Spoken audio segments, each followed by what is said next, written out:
चलिए आज आप लोगों का क्लास है अभाज्य गुणनखंड विधि। अभाज्य गुणनखंड विधि, इसको अंग्रेजी में फैक्टराइजेशन मेथड बोलते हैं, हालांकि आप लोग जानते भी होंगे। जेड होगा जेवा की जगह पे जेड होगा सर। चलिए इसको हम जेड बना देते हैं, ठीक है। अभाज्य गुणनखंड विधि,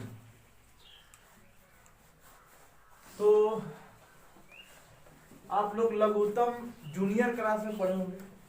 जैसे हम यहाँ पर 100 लिखते हैं, 100 का लघुत्तम करने की जहां तक बात करेंगे तो आप 100 को लघुत्तम करेंगे। पहले इसको 2 से तोड़िएगा, 2 से तोड़िएगा तो 50 हो जाएगा, 2 से तोड़िएगा 25 हो जाएगा, 5 से तोड़िएगा 50-25 हो जाएगी। इस तरह से लघुत्तम बनता है और इसी को स्टैंडर्ड लैंग्वेज में हम लोग अभाज्य गुणनखंड विधि कहते हैं। यानी कि लघुत्तम को ही स्टैंडर्ड विधि में, स्टैंडर्ड लैंग्वेज में अभाज्य गुणनखंड के रूप में हम लोग जानते हैं। तो जैसा कि अभाज्य गुणनखंड से अगर किसी संख्या को तोड़ने के लिए कहा जाएगा तो उसमें थोड़ी सी बात का ध्यान रखना है।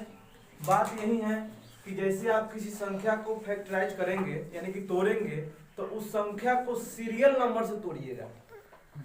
सीरियल नंबर से कहने का मतलब हुआ, जैसे सबसे पहले किसी भी संख्या को हम लघुत्तम जब करते हैं या फिर फैक्टराइज करते हैं तो उसको पहले कितना से तोड़ते हैं? 2 से। 2 के बाद में कितना से? 3 से। 3 के बाद 5 से। 5 के बाद 7 7 के बाद 11 13 से। तो इस तरह से आप सीरियल नंबर से तोड़ने का प्रयास कीजिएगा। डायरेक्टली 2 के बाद 5 नहीं कीजिएगा। पहले कोशिश कीजिएगा कि वह संख्या 3 से टूट रहा है कि नहीं। 3 से न टूटेगा तब आप 5 से तोड़िएगा। तो अभाज्य गुणनखंड में एक चीज का ध्यान रखना है कि जो भी हम फैक्टराइज करेंगे उसको सीरियल नंबर से करेंगे।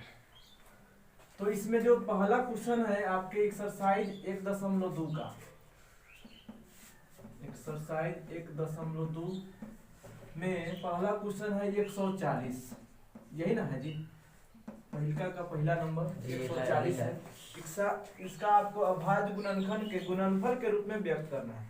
तो कहीं इसको रफ में 140 लिखिए और इसको तोड़ने का प्रयास कीजिए। और वही चीज ध्यान में रख करके सीरियल नंबर से होनी चाहिए। जैसे पहले हम इसको 2 से तोड़ेंगे, ये 70 हो जाएगा, 70 दूनी 140 होती है। फिर 2 से तोड़ेंगे तो 35 दूना 70 होता है। अब इसको अब 2 के बाद में 3 से तोड़िए, ये 35 था, हालांकि 2 से टूटेगा नहीं। 3 से तोड़िए, 3 के पारा में 35 नहीं है जी, 4 से तो टूट नहीं सकता है। 5 से तोड़िए, हालांकि ये 5 से टूटेगा, 5 7 35। तो 140 का जब अभाज्य गुणनखंड के गुणनफल के रूप में व्यक्त करना है तो यहाँ पर देखिए 2 कै गो है? 2 गो है। इसका मतलब 2 के पावर में 2। यदि 2 3 गो रहता तो पावर में 2 के पावर 3 डाल देते। 5 तो अकेले हैं तो गुना में 5, 7 अकेले हैं तो 7 अकेले रहेगा, इसके पावर में कुछ नहीं देना है। यही आपका अभाज्य गुणनफल के रूप में व्यक्त हो गया।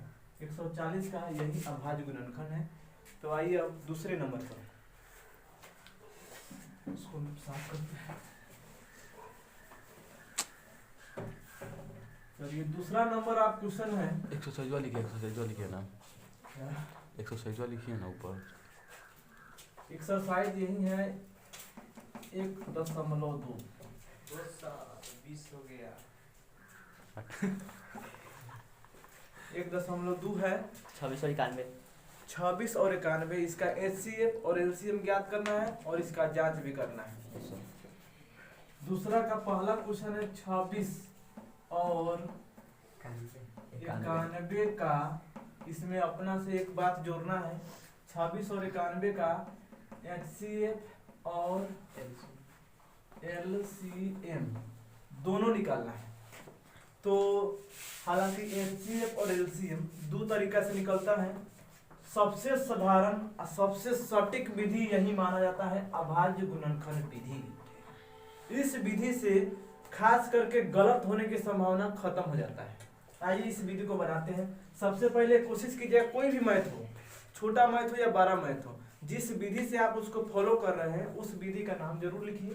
इस विधि को यहाँ पर इस क्वेश्चन को हम अभाज्य गुणनखंड के से बनाएंगे। यहाँ पर लिखेंगे अभाज्य गुणनखंड विधि। इस विधि का नाम लीजिए, विधि से 26 नीचे 91। ये दो को संख्या वाला है और इस दो को संख्या का आपको एचसीएफ एलसीएम दोनों निकाल के फिर जांच करना है। तो 26 को आप फैक्टराइज करेंगे, तोड़ेंगे तो आप पाएंगे 2 गुने 13, 13 दूनी 26। 13 किसी भी संख्या से नहीं टूटता है। उसी तरह से 91 को आप फैक्टराइज करेंगे तो आप पाएंगे 7 गुने 13, 13 सत्य 91। 7 भी किसी भी संख्या से विभाजित नहीं होती है और 13 भी किसी भी संख्या से विभाजित नहीं होती है। क्लियर है ना जी? Yes sir. अब सबसे पहले कोशिश कीजिएगा एचसीएफ निकालने के लिए। यहाँ पर नीचे लिखेंगे एचसीएफ। सर गुणा में 1 लगा देंगे। नहीं, गुना में 1 नहीं लगा। नहीं सर, क्योंकि मिल रहा 13 ही आएगा इसका। देखिए एचसीएफ निकालने का तरीका है, यदि कोई संख्या 2 अंक वाला है, सॉरी 2 शब्द वाला है, इसको शब्द नहीं कह सकते हैं बल्कि इसको संख्या बोल सकते हैं। 2 को संख्या वाला है और उसका एचसीएफ निकालना है। तो आप देखेंगे कि जो संख्या दोनों में शामिल हो जाती है, जो संख्या दोनों में शामिल होती है, आप लोग यहाँ ध्यान दीजिए, वहाँ ध्यान मत दीजिए। जो संख्या दोनों में शामिल है उसको आप सुविधा के लिए घेरा लगा दीजिएगा, बेटर रहेगा। यहाँ 13 घेरा लगा दीजिए। सर ये घेरा लगाना ही होगा? लगाना होगा, लगाने से ठीक रहता है। लगाने से आपको गलत होने की संभावना नहीं रहेगी। यहाँ 13 दोनों में शामिल था, सुविधा के लिए हम घेरा लगा दिए और कहा कि ये दोनों 13 के बदले एगो 13 यहाँ हम एचसीएफ वाला में लिख दिए। अब दूसरा कोई संख्या मैच नहीं किया, मेरा एचसीएफ का आंसर यही हो गया। क्लियर है जी? नेक्स्ट है एलसीएम। एलसीएम के लिए प्रोसेस है कि जितना आप एचसीएफ निकाले हैं, जितना आप एचसीएफ निकाले हैं उसको पहले लिख दीजिए। एलसीएम निकालने के लिए नियम है कि एचसीएफ 13 आया है तो 13 लिख देंगे, जितना आया होगा उतना लिख दीजिए। आप गुना का चिन्ह देके ऊपर फिर देखिए जो संख्या छट गया है उसको भी आप गुना करके लिख दीजिए। छटा हुआ संख्या एगो 2 है और एक आपका 7 है, इसको आप गुना कीजिए। 2 7 14 यहाँ लिख सकते हैं। और आप 13 में 14 से जैसे गुना करेंगे तो 182 आएगा। आप गुना करके चेक कर सकते हैं। यही आपका एचसीएफ और एलसीएम का आंसर हो चुका है। लेकिन इसमें एक और चीज है, इसका जांच। नीचे यहाँ लिखते हैं जांच। जांच के लिए 2 फार्मूला होती है, जिसमें पहला एक फार्मूला है, ए बी फार्मूला है, ए गुना बी बराबर एचसीएफ गुना एलसीएफ। ये सर्वसाधारण आपका जांच का फार्मूला है। अब कोई पूछे ए क्या है और बी क्या है, तो ए है आपका पहली संख्या और बी है आपका दूसरी संख्या। एचसीएफ और एलसीएम तो आपको निकला हुआ है ये है, तो यहाँ एक जगह पर कितना रखा जाएगा 26 गुना बी के जगह पर रखा जाएगा 91। यहाँ नीचे लिखेंगे 91 अब बराबर इस एचसीएफ की जगह पर लिखेंगे 13 और एलसीएफ की जगह पर 182। दोनों का गुना अलग अलग करेंगे। अलग अलग करने के बाद यदि दोनों का मान बराबर आती है तो मेरा जांच सही है और मेरा हिसाब सही है, अन्यथा गलत है। तो 26 और 91 में गुना कीजिए कहीं। 26 और 91 में गुना, 1 6 के 6, 1 दूना 2, 9 6 54 के 4, हाथ में 5, 9 दूनी 18 गुआ 5 को 23 होता है ना जी। 6 के 6, 4 को 6, 3 के 3, 2 के 2, 23 66। अभी इसको गुना किए हैं तो 23 66 आया। उसी तरह से आप 13 में 182 से गुना कीजिए, डायरेक्ट गुना करते हैं। 13 दूनी 26 के 6 लग रहा है कि सही आ जाएगा, 6 6 मिल गया। 13 दूनी 26 के 6, हाथ में कितना बचेगा 2, 13 8 चलो 104 तेरे 8 74 से 104 में 2 जोड़ेंगे तो 106 हो जाएगी, हाथ में 10 बचेगा। 13 एकम 13 को 10 को 23 को होगा। आप देखिए दोनों बराबर है। चलिए हम नेक्स्ट पर बात करते हैं, हालांकि सब आपके कॉपी में नोट होगा।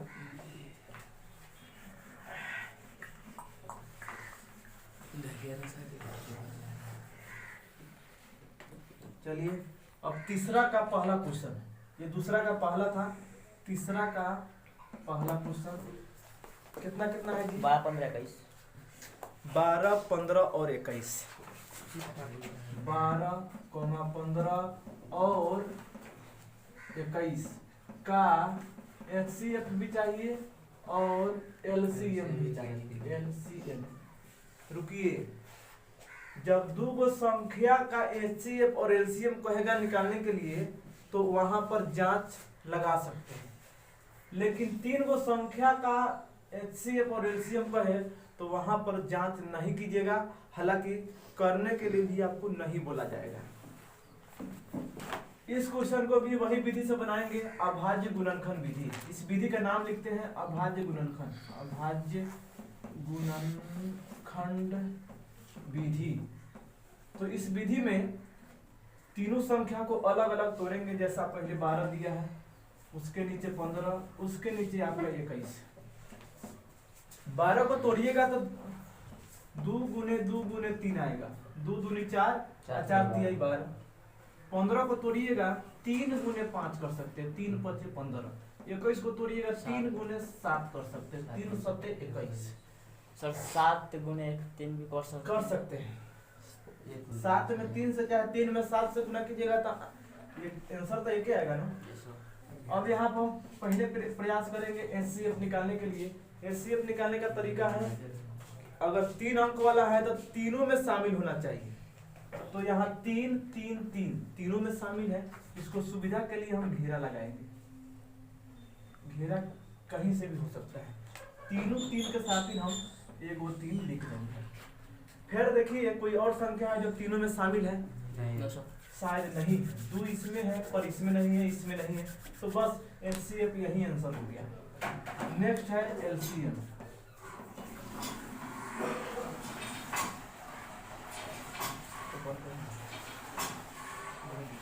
LCM के लिए नियम है कि जो संख्या पहले HCF जितना निकाल लिए उसको हम यहाँ रखेंगे।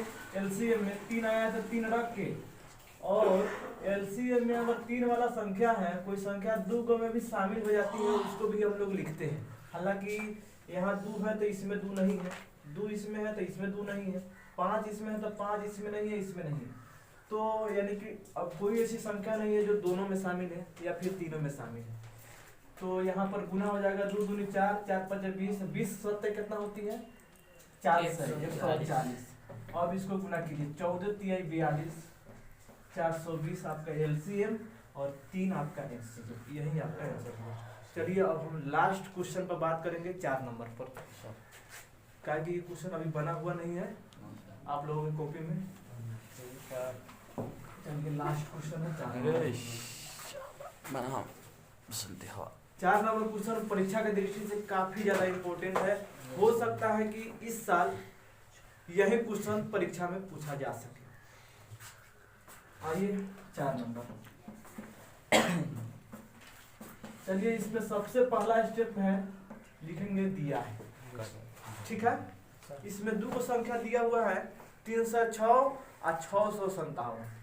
HCF 306 657, इसका मान कितना दिया है? 9। आप सोचिए, फिर नीचे कहेगा LCM 3 यहाँ वही सर जी। हाँ 306 है और 657। अब बराबर कह रहा है कुछ ज्ञात नहीं है। कीजिए, Yes, sir. तो ज्ञात करने का मतलब यहाँ डॉट डॉट कर दी। देखिए खूब गौर से समझिएगा, 2 गो संख्या है, एगो 306 है और एगो 657 है। इस दोनों का HCF निकाल दिया है 9। HCF आपको निकालना नहीं है बल्कि ऑलरेडी निकला हुआ है 9। 306 के और 657 का HCF निकला हुआ है 9। और फिर आपसे पूछा जा रहा है 306 और 657 का LCM कितना होगा। तो इसको एक सूत्र है, उस सूत्र के माध्यम से आप बनाइएगा, उससे आपको परफेक्ट नंबर मिलेगा। वह सूत्र यहाँ हम आपके सामने लिख रहे हैं। एलसीएम एलसीएम ए बी बराबर बी सर वही एलसीएम एल गुने मतलब ए गुने बी। एलसीएम ए बी बराबर सूत्र होता है ए गुना बी बटा LCM A B A comma B. यही फार्मूला का आप यूज कीजिएगा। एलसीएम निकालने का यह फार्मूला है। ए क्या है तो ये है पहली संख्या, 306 अब बी क्या है 697 दूसरी संख्या। तो इस फार्मूला को आप सेट कीजिए। एलसीएम के सामने एलसीएम, ए के सामने कितना दिया हुआ है 306, बी के सामने 657, यहाँ भी 657 है, यहाँ भी 657, किसी एक का प्रयोग कीजिएगा 657। फिर संयोग से आपका ए है अब बी है, तो ए कितना है जी 306 ना है, गुना बी कितना है 657 है। अब बटा एचसीएफ पहले से दिया हुआ है एचसीएफ, और ए भी दिया हुआ है 306। सही, तो एलसीएम के जगह पर 9 नहीं लिखते, बाद में रखेंगे, पहले मान सेट कर लेना चाहिए। ए के जगह पर 306, बी के जगह पर 657 यहाँ पर दिया हुआ सर पोस्ट जब बनकर सर एलसीएम इधर लिख देंगे तो चलेगा? चलेगा। यहाँ पर Yes, नहीं sir. नहीं चलेगा। एचसीएफ शुरू में होना चाहिए या फिर एलसीएम शुरू में होना चाहिए। तो यहाँ पर हम एलसीएम 306 और 657 का मान हमको तो निकालना है, इसको बार बार रिपीट नहीं कीजिएगा, बल्कि इसके बराबर के सामने बराबर दे दीजिए। गुना करने की भी कोई जरूरी नहीं है, गुना कीजिएगा आपका टाइम लॉस होगा। रहने दीजिए थोड़ा देर के लिए। 306 और गुना का चिन्ह लेकर 657। अब बाटा के नीचे इस एचसीएफ 306 और 657 का मान ऊपर नौ, देखिए नौ, कितना दिया हुआ है 9। हाँ। इतना का मान देखिए 9 दिया हुआ है, तो यहाँ पर 9 रख देंगे। आप इस 9 से क्या 306 को कटा सकते हैं या फिर इस 9 से 657 को कटा सकते हैं। दोनों कटने वाला है तो किसी एक को कटाएंगे।